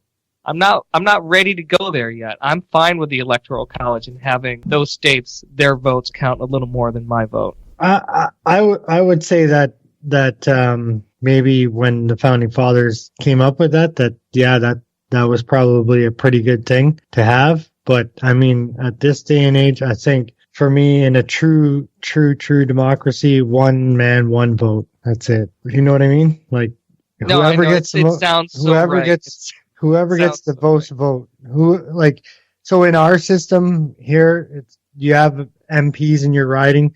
They're from each political party. The political party picks their leader. If you vote for the MP in your riding that wins, they get a seat. The party with the most seats wins the fucking government, and that's just the way it is. So literally the person that got the most vote wins the government. And that's the way that, in my mind, it should be. Like, you shouldn't be able to get more votes than somebody and have them, because then the minority is actually dictating. Because what you're worried about is actually happening, but in the reverse. Because in my lifetime, the 2 times I've seen the Electoral College pick a president, it's always been a right-wing fucker. It hasn't been a Democrat, right? Yeah.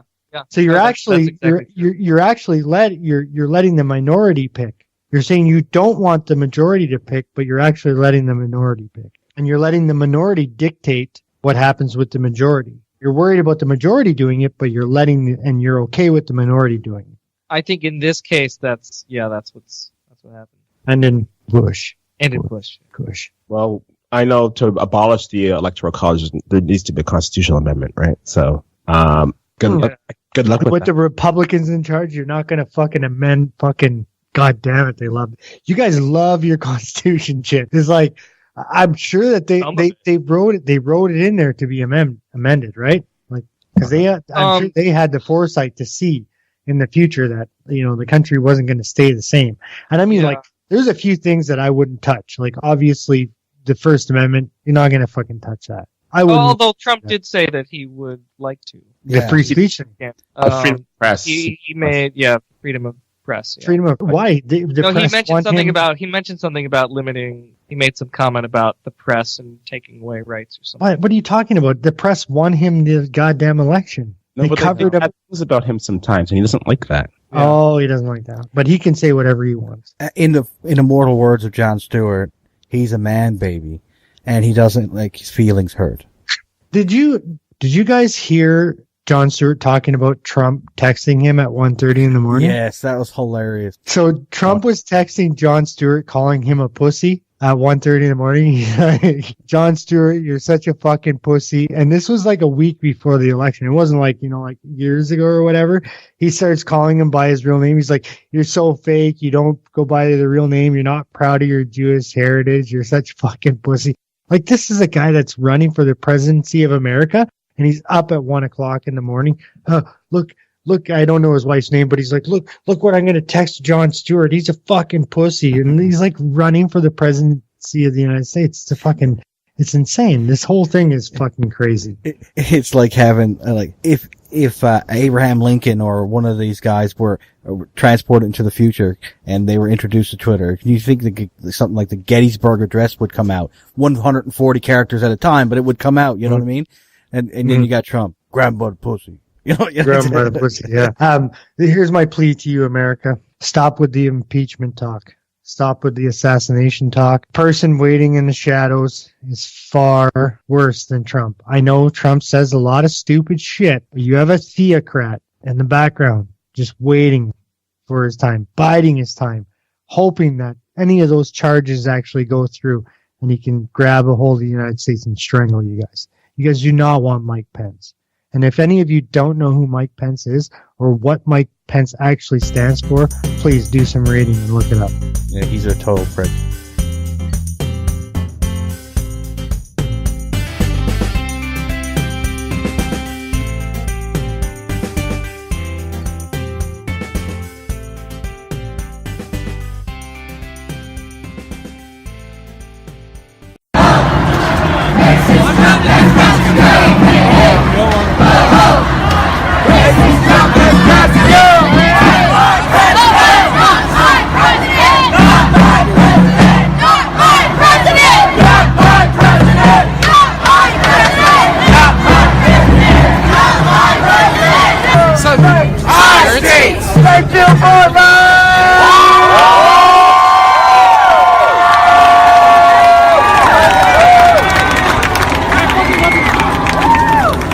So, factually incorrect. He is the president of the United States. But the point is, it's not their president. Nobody is there. Like the president is not one person's president, but he is the president. And I'm actually fine with people protesting. It's their right to assembly. But what I'm not cool with is like the burning, the smashing of property, the attacking people on both sides do it.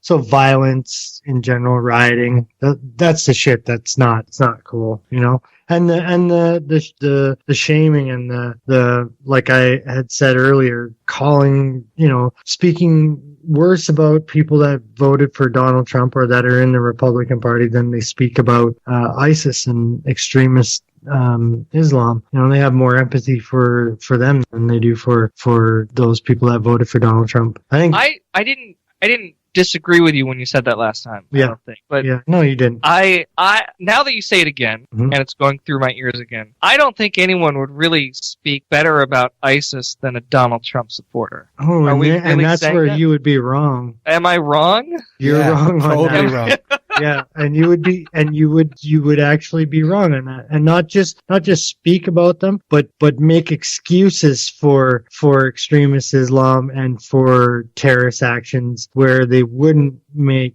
excuses or come up with rational reasons why somebody, say, that was a poor working class person, would be duped by Trump saying that he was going to fix a job situation and bring manufactured jobs back to America, where they would say things like it's imperialism, the West that has created the terrorists, in those such things, for sure. The good thing about the protests, as an American or as a U.S. citizen who dislikes Trump immensely, and I have not even considered going to a protest. I think I protested myself out during the Bush years and realized, did I do anything? But what I love about it, what I do love about it, and I'm glad people are, is that for almost, and maybe this is a dumb reason, but like the metaphor of what the Trump represents in terms of because he said things, or because it came out that he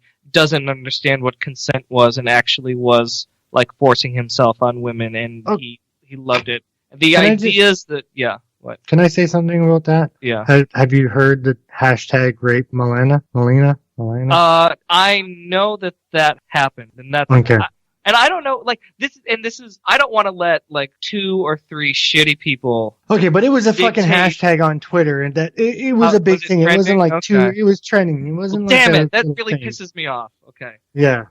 That does piss me off. But in terms of, like, the fact that other people are protesting, if it didn't happen, I would kind of worry about, wait, why isn't there any reaction? Because I think it at least says, hey, all of the energy, all of the time people spent, time I didn't have, right? So I'm glad others did. I think was at least, now we can say, yes, he was elected, but remember that we all, you know, there's plenty of us who are really worried about what he's going to do, and I think that's what that says. Is we're all really freaking worried. What I don't like to hear when I'm listening to these protests is not that they're protesting. Okay, I can get past the fact that they're protesting because that's their constitutional right, and they're trying to express how they feel. Okay, I can get behind that. Like David said, I don't like violence of any sort. On both sides, you're seeing people being incredibly ridiculous to one another, beating each other up. There are people that are attacked and,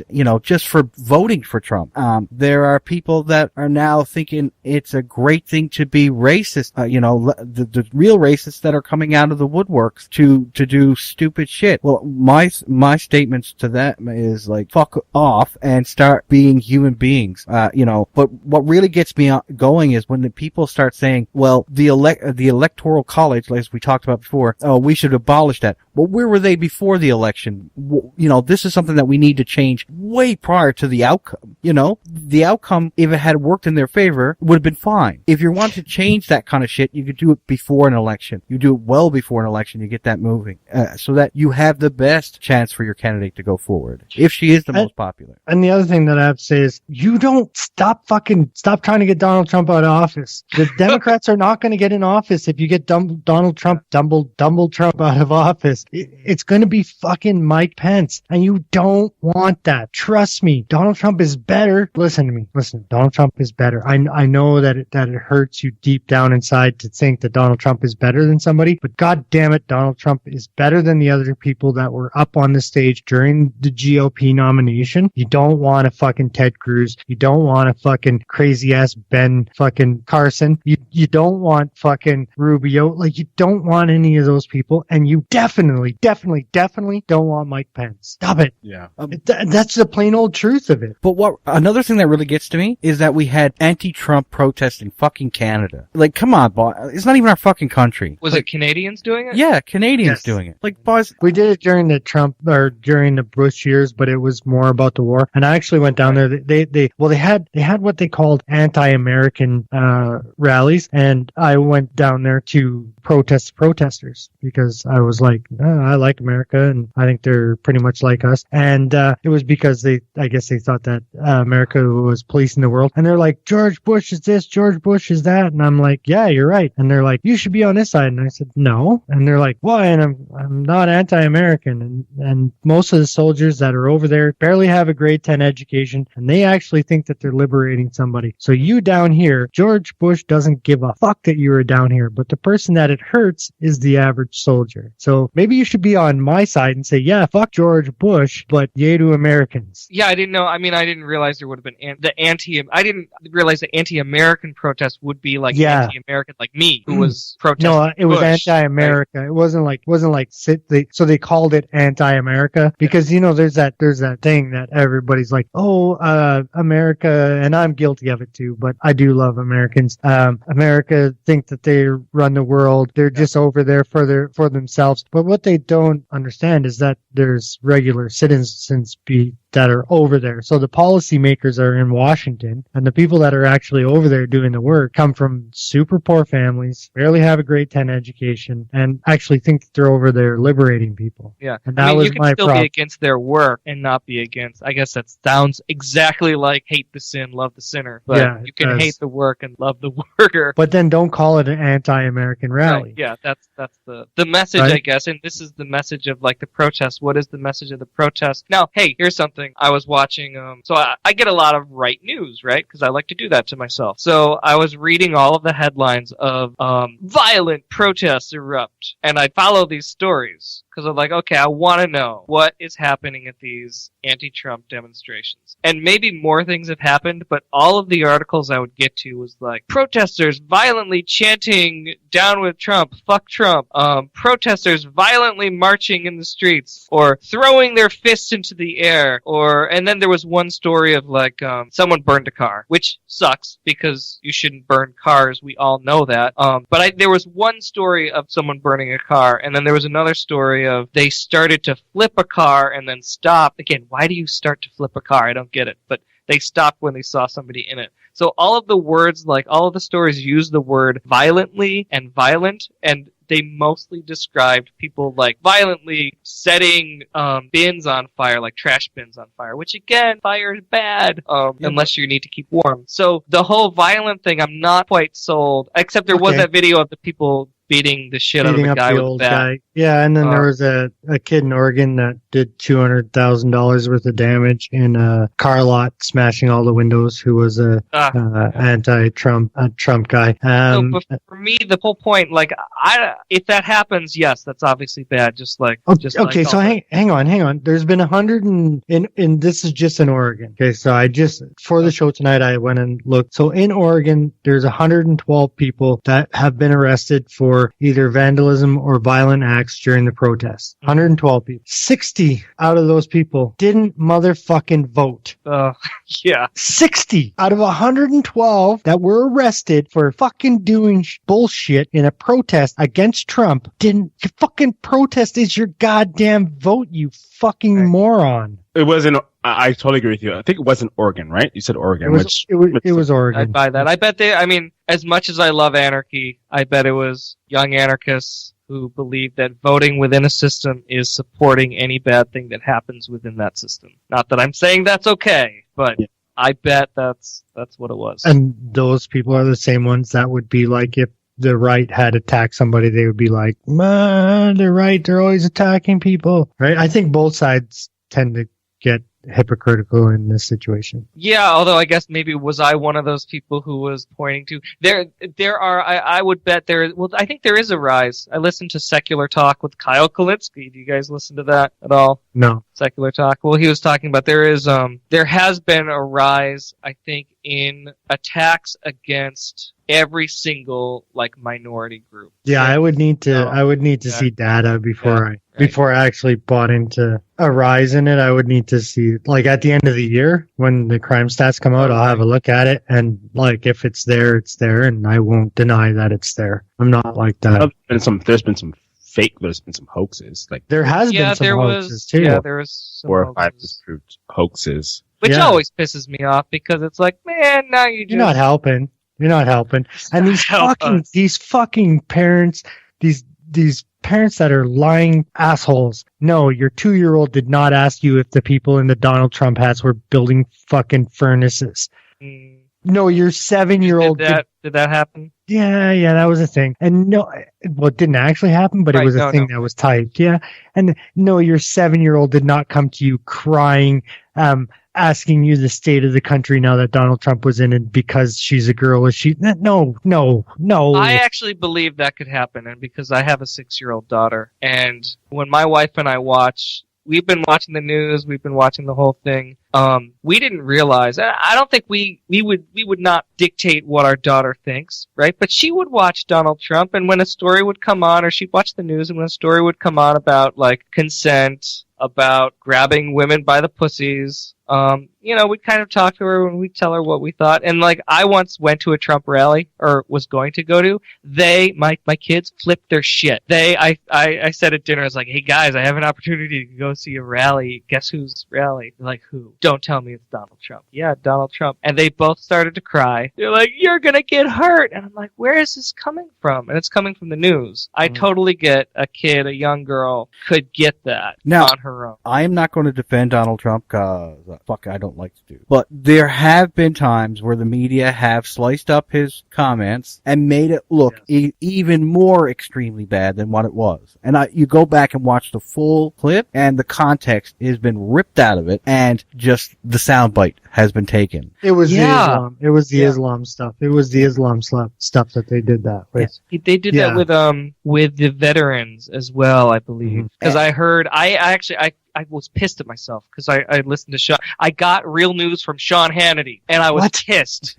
What? Well, because he played the full Trump quote about the veterans. Oh, what did he say? Something about on Veterans Day here in the United States. All of the media was saying that Trump said something about veterans the veterans who needed psychological help was that. Yes, that was last year. He said that, right? Oh, that was last year? Yeah, I thought he said that a few months ago. No, that was last year. Well, they played it all on Veterans Day when it was coming around. They played that quote. And then Hannity, on my way home, I listened to Hannity just to enrage myself. And they played the whole quote, the audio. And I was like, damn it, Hannity gave me better news than all of the other news. But this type of quote mining to sensationalize. I mean, Donald Trump doesn't need that shit. You don't need to quote mine him. Just listen to him for long enough. Even his real shit. I mean, but to quote mine someone, to make him look evil, even more, set up this craziness of fear and anxiety way more than it did to help alleviate some of the fear people were having. Because, I mean, I think some people, when they saw that, say, I'll just use CNN for example. I don't know if they did it, but I'm just going to use CNN because that's the first thing that comes to my head. But if CNN did it and they showed a clip that was quote mined, and then they actually heard it, and then they're going, well, if they're doing it with this quote, what else are they not telling me? Are they telling me fit? And that could sway voters. I'm not saying it did, but it could. And I think that that's something that people need to be mad with the media about. Mass media has done something, in this last, say, decade, is that it builds on fear. This 24-hour news media where you have this constant fear being pushed into the American system, it doesn't make for anything but division within the country. And I think that's something that we really need to push against and fight back with. I would say that a lot of media too, prior to election night, had thought that Hillary Clinton was going to win for sure too. And we're like, we all, if we've been divided, it all needs to come together. And like Lacey Green is like the prime example of this, saying, oh, it's okay, we've been divided, but now's the time for healing and growth. And then Donald Trump wins, and her next tweet is, fuck you, white America, you fucking racist, biggest piece of fucking shit, misogynist. I'm going to bed. It's like you can put the tweet before and the tweet after, and hypocritical. I think the media also had a lot at stake in terms of profiting as much as they can with this entire thing. I mean, I'm sure they made just a killing in advertising dollars. Fucking rights they did. And I don't know at what extent they sacrificed. I'm sure there were some questionable times. I can't give an example right now, but I think profit was more of a motive than, telling the story as is with with the height of journalistic integrity, right? Especially with mainstream and cable news. The CEO of CBS said it himself. Like, I don't, he said something like that, like, I don't like Trump, but like, keep him talking. It's more advertising dollars for us. We sell more advertising spots. So why do you think Trump was asking for $10 million to debate somebody? Because he knew what his worth was. But also, this type of coverage of Donald Trump, because it says weird shit, they allowed him to get capitalized on mass media like no other candidate in history, and without paying any money out of his own pocket. You are constantly barraged by Donald Trump for free. Did you guys hear one of the executives from CNN stating that we shouldn't have played his speeches unedited? We should not have? We should not have played his speeches unedited? No, I didn't hear that. Yeah. Well, what was the reasoning? The context was that we could have swayed people away from Donald Trump if we had not played his speeches in their entirety from the beginning unedited. That's weird, because I love hearing his unedited speeches because they make me lose respect for him. Well, one of the things, they're funny. Well, one of the things I think that drew people to Donald Trump was he was the very first candidate that actually called extremist Islam. Barack Obama saying, oh no, Islam is a religion of peace, blah, blah, blah. Hillary Clinton, there's some people that are extremists. I mean, stop playing stupid to these things. Like, no, we don't believe all Muslims are terrorists. No. But we call a spade a spade. What happened in the nightclub in Florida was a terrorist attack. Whether you like to say that or not, even if it wasn't a Muslim, which it turned out to be, it still is a terrorist attack on American soil. You don't kill 50 people and it not being a terrorist attack. It terrorized the neighborhood. It terrorized the group of the LGBT community that used that as a place where they can get away from and be themselves. I mean, that type of thing is a terrorist attack. Whether you like to say that it is or not, it is a terrorist attack. And to not call a spade, and for Hillary Clinton to say it's a gun issue and not a terrorist issue, was wrong, in my opinion. And I think a lot of people, when Donald Trump started calling a spade, in that respect, he got more respect. Well, a lot of people don't know this, but a rally shortly after that, Donald Trump came out on stage at a Republican rally. I've watched the video unedited, and said, and our LGBT community, I'm going to protect you from foreign extremist ideologies. And the crowd started cheering. And he said that we're like, gay marriage is a thing that's settled. The crowd started cheering, and this is a Republican rally, and they're cheering for this. And so Donald Trump exits the stage. A man comes on the stage, and he said, I would like to tell you all that I am very proud to be gay. Woo! Republicans. These are Republicans that are cheering this. I'm proud to be a Republican. Woo! And I'm proud to be an American. Woo! Like that in that instance, to me, like, maybe not the justices that we're talking about, maybe not the Mike Pence, but those people in the crowd, that shows progress. That really does. That they're cheering, protecting gays, and they're cheering a gay man. That shows progress. And let's not forget that the Republican Party is not only built on creotards. Like these are not all religious fanatics, right? There are people within the Republican Party that are atheist, that share our same beliefs, except that they're Republican. You know what I mean? We look at the Republican Party like a monolith. We look at Donald Trump supporters as a monolith. People are individuals. Just like I just said just a second ago, not all Muslims are terrorists, because we can't look at the whole blanket as a monolith. Individuals and Islamic extremism exists. It has to be combated. Call it a spade a spade. The same thing with the Republican Party and with Trump supporters. They're not all monoliths. They're individual people that that chose a certain candidate for principles that they believed in. Doesn't mean that I don't think Bernie Sanders would have made a better president. And he would, and that the Democrats are a better party in general. Yeah. What we're saying here is that people need to get over the fact that because Donald Trump said some bad shit and people voted for him doesn't mean that they agree with all the bad shit he said. But he said enough of the right things to them that they voted for him. Even though they normally would have voted Democrat, Hillary Clinton wasn't a good enough of a candidate to vote for in their eyes. And that's something that you gotta respect, because that's the democratic process. This was the Wayward Atheist Podcast. Visit our new website at waywardatheists.com. Follow us on Spreaker, spreaker.com/waywardatheists. You can email us at waywardatheistpodcast@gmail.com. Find us on Twitter at waywardatheists and on facebook.com/waywardatheists. If you enjoy our content, feel free to leave us a review on iTunes, and feel free to support us at patreon.com/waywardatheists.